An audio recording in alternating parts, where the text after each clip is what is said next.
haven't really talked about this, but for the last few months I've been Pelotonless and I have actually really missed it. I loved the Peloton tread. I think it was the best investment I made for my cardiovascular fitness.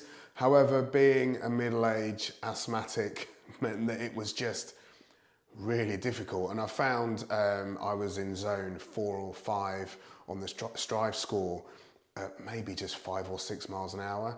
And then I had one of the early treads, didn't I? So the screen almost fell off. One screw was 90% out, one was 50% out. So I sent it back. I couldn't really trust that particular machine anymore, and I just didn't get around to getting another one. And after 400 rides on the Peloton Bike and Peloton Bike Plus, I fancied a change, and I really like the outdoor rides on the Nordic track on iFit, and I bought the new S27i, and that goes up and down with the terrain, which I also really like. And my current plan was just really to sit and wait it out for the Rower, which I'm really, really excited about. But I don't know if you've ever left Peloton. It's a bit like that annoying friend that sometimes you think is just a little bit too much, but then they're not there, and then you realise they're good people and you really miss them.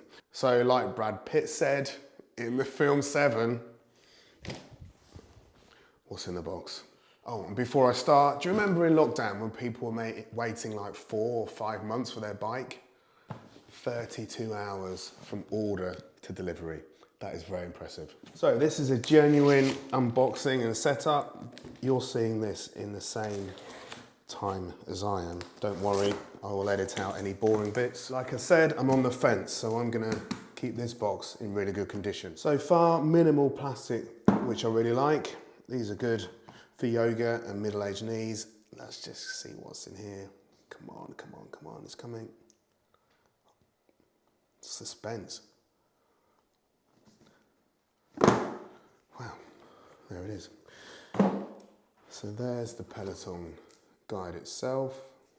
Quite a nice looking unit actually, slightly smaller than I thought it might be, which is good. I don't want anything too intrusive. And you've got the slidey lens cover there. What have we got here? This is the remote control. I'm not keen to have another remote control. So we've got the batteries here. Do you remember those disappointing Christmases as a child? And I've got here probably some instructions. Yeah, Peloton guide, quick start.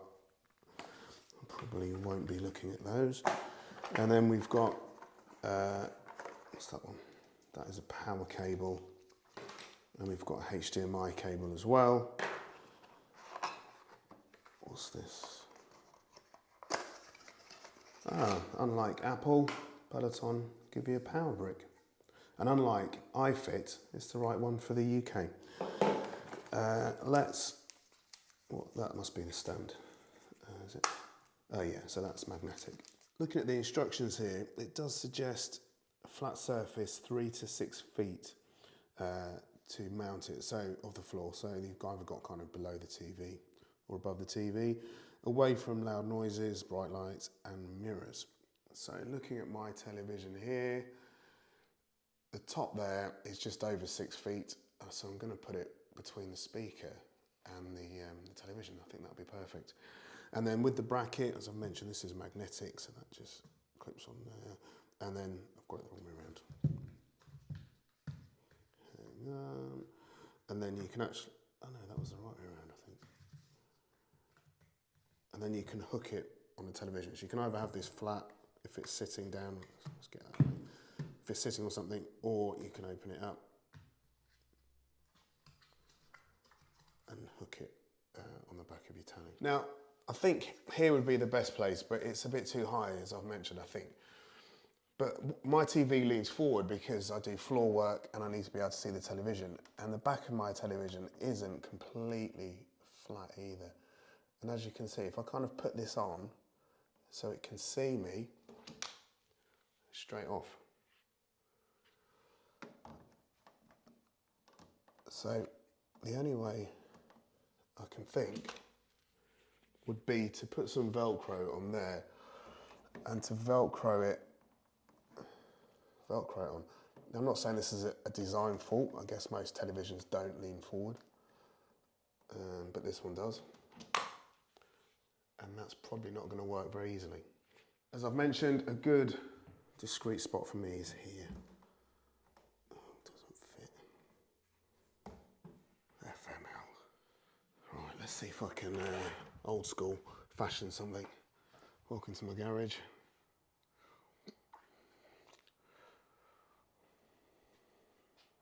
They'll do.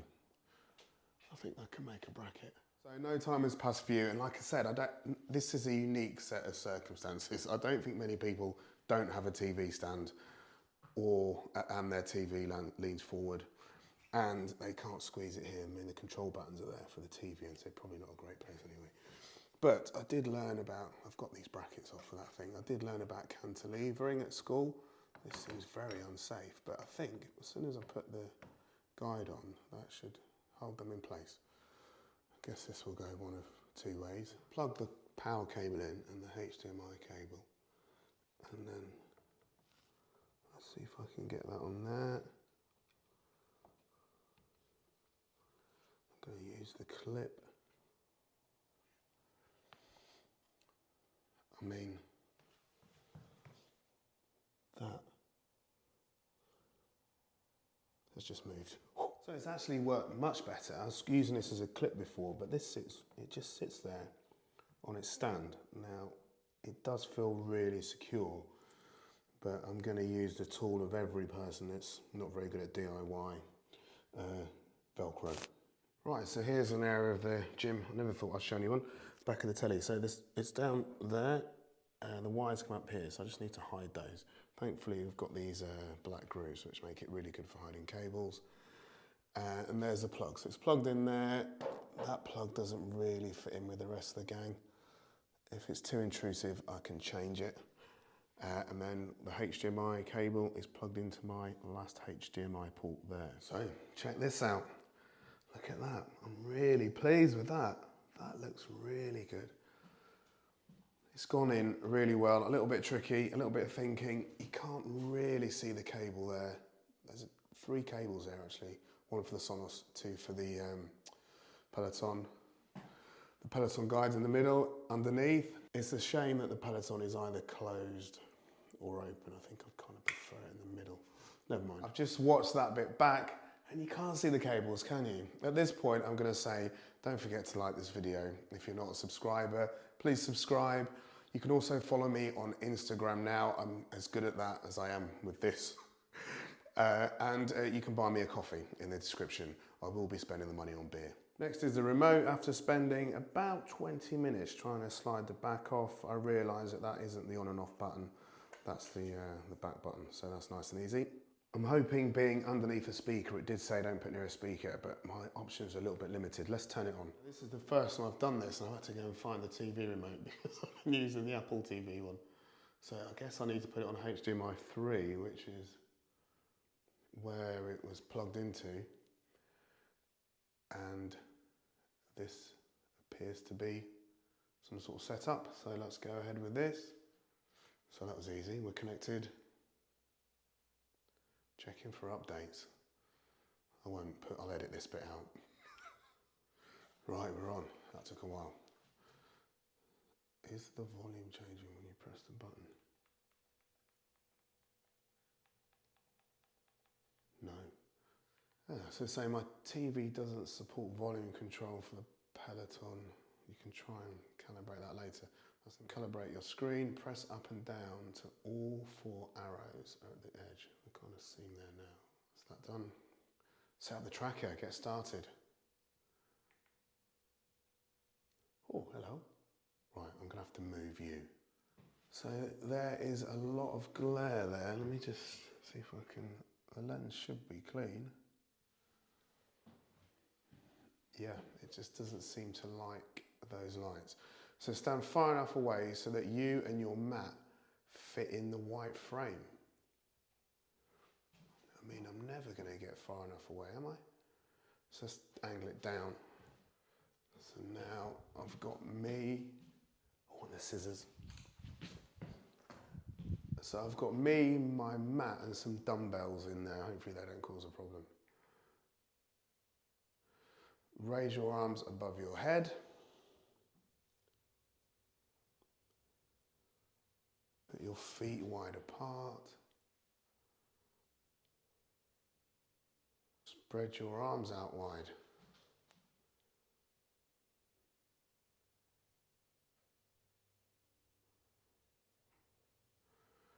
Movement tracker. Watch a quick video to learn about the movement tracker. Exercise, the tracker will start to fill up. Okay, I'm just going to turn the sound off because of copyright. So this last part seems to be smart framing. I don't know if you can see, but it's just getting me, I guess, where it wants me. And this does seem perfect. I mean, I'm still on the fence, but the setup has been impressive. Calibrate in-class voice control. Hello? Before you start, make sure, okay, microphone is ready, continue. Okay, Peloton. Okay, Peloton, pause the workout. What? Okay, let's try again. Okay, Peloton, pause the workout. Okay, Peloton. There's not much more I can do. Okay, Peloton, pause the workout. I'm not doing that anymore. Okay, Peloton, go back 30 seconds.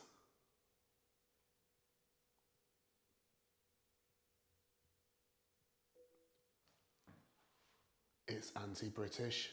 Did you see that? That was a terrible American accent, and I'm very sorry if you live in America, but it understood that. So I've done this part, I've entered a code that it gave me, attached my Peloton membership, which was quite easy. However, I've cancelled my membership. So if you've cancelled your membership, you have to set up a new membership, and then it kind of imports all the old data. So that got me stuck for a couple of minutes, but I'm in.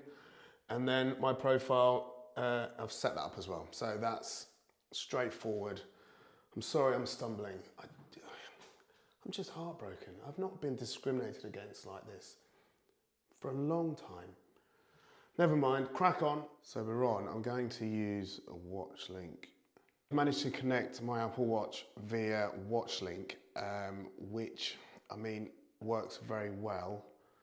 However, I think they may offer Apple Watch support sometime soon, so I'm not sure if you should buy one. I'll link to it in the description if you want to get one, but basically it links your Apple Watch to the Peloton guide, but I think support is coming. So this is really slick. This is typically Peloton, I would say. So you've got all these workouts. I'm not sure I'm really feeling this remote yet, but I think I'll just get used to it. And I'm going to just, if you look on the left there, it says, on the top right, it says made for the tracker. So these are the ones that I specifically want to use because I'm reaching the end now. So I'm just going to do a 10-minute workout. And what have we got? Oh, we've got chest and back with Rebecca. Say no more.